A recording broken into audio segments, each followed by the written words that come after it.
Howdy guys, I hope you're having a holly jolly December. The holiday season is upon us and I wanted to talk about a few ways which you can give gifts during this time and be frugal and also low waste. So let's get into it. So the first thing that I do is I try to find a reusable option when I'm wrapping gifts. As you know, people often wrap presents using wrapping paper. For me, I actually use leftover newspaper and flyers. Now you know that during the holiday season, businesses are giving out tons of flyers trying to show what deals they have on. And I wish that didn't exist at all because it's obviously quite wasteful. So rather than just throwing it in the recycling, giving it a new lease on life by using old flyers as wrapping paper means you don't have to buy the store-bought stuff and cuts down on waste. And honestly, it makes your gifts look more interesting too. They'll definitely stand out amongst the other ones wrapped in snowman or tree or candy cane or something like that, when it's like a flyer from Canadian Tire or something. I also like to use newspapers for the same way. Now, I know a lot of people don't have newspapers around that much anymore, but if you are somebody who has old newspapers, just use some of them. A fun way to use them is to put certain kind of like goofy or weird articles on people's gifts that they like see the article as they pick up their gift and they're like, what? Why did you put something about a drug bust on my gift? What are you trying to say about me? Anyways, it's just a different way to do things and it makes your gifts more memorable before they even get opened. So the second thing that I recommend if you're trying to have a more frugal and less wasteful holiday season is to try to find gifts that are used or even free. Now, I'm not recommending you give people like garbage or anything like that. I live in a big city. There's a lot of waste. People are putting out stuff on their curb all the time that's actually really good just because they have too much crap in their home and they just get rid of it. When I first started coming to this area of town where I've later moved, I found this when I was walking around with my girlfriend one night. This is a Le Creuset enameled kettle, and if you actually look up how much one of these are, they're like over $100. They're really expensive for a kettle. And I guess the person must have thrown it out because the whistle that was on here got melted off somehow and they didn't want it anymore, so they threw it in the garbage. This is a kettle that is worth over $100 that I found in the garbage for free. I gave it a quick cleaning and I've been using it as my main kettle for over a year. So that gives you an idea of the kind of things that you can find in the garbage. It's not all garbage. A lot of times it's actually just good stuff that people don't want anymore. You can live a pretty good life just by being a bit of a social bottom feeder, taking the dregs, taking the waste from people when they throw it out. And you can actually find some really good ideas for gifts too. Now, I honestly can't even begin to tell you about the amount of paperback books that I find out on the curb as well. I just grabbed a small stack of ones that I found in the last couple of months.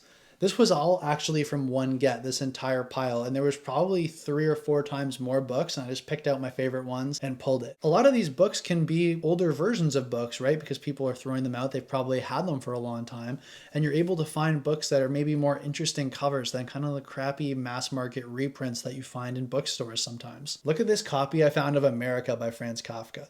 Very cool cover. I got a copy of Huckleberry Finn right here.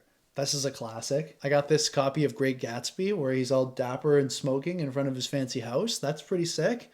Again, in really good condition. And I got this really nice copy of For Whom the Bell Tolls by Ernest Hemingway, which is like potentially in unread condition. So these are not only great for you if you like reading, but this would also make a perfect gift for somebody who's an avid reader. And I guess people maybe are going to wince a bit at the idea of like giving a gift that you got kind of like off of a curb, like out of the garbage, feel kind of bad that you didn't pay any money for the gift. But like first and foremost, it's the thought that counts. But then also, I mean, if you have somebody who's like mad or judgmental of you because you got them a gift that is pretty good and is thoughtful, but you didn't spend any money on it, then I don't know if you even really want that person in your life anyway. So I think this is a really viable option.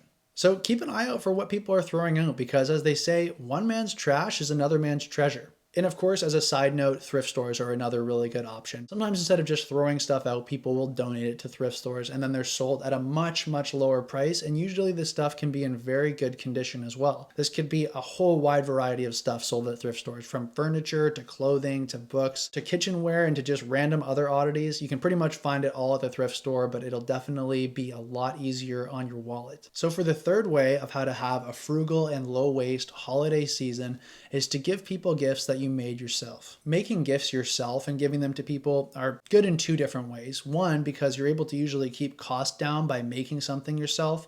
but then also people see the work that you put in and it actually feels way more heartfelt and caring. Another bonus for you is potentially you get to learn and hone a new skill when you make something that you're able to give away as gifts. For me, I'm trying to learn a little bit more self-reliance. I'm learning more DIY, trying to figure out some kind of old-timey skills that we don't really practice as much anymore. So this year for the holidays, I actually went to a flea market and I purchased this, which is an old tin candle mold for tapered candles. They don't even make them like this anymore. You can buy them in, I think, silicone nowadays. This is tin, as I said, and it makes, I think, what looks like maybe 10 or 12-inch tapered candles. And the other thing that I bought to go with that is I bought a few blocks of beeswax. So beeswax candles are very high quality. They burn a long time. They're quite expensive though, so I wasn't going to be purchasing beeswax candles.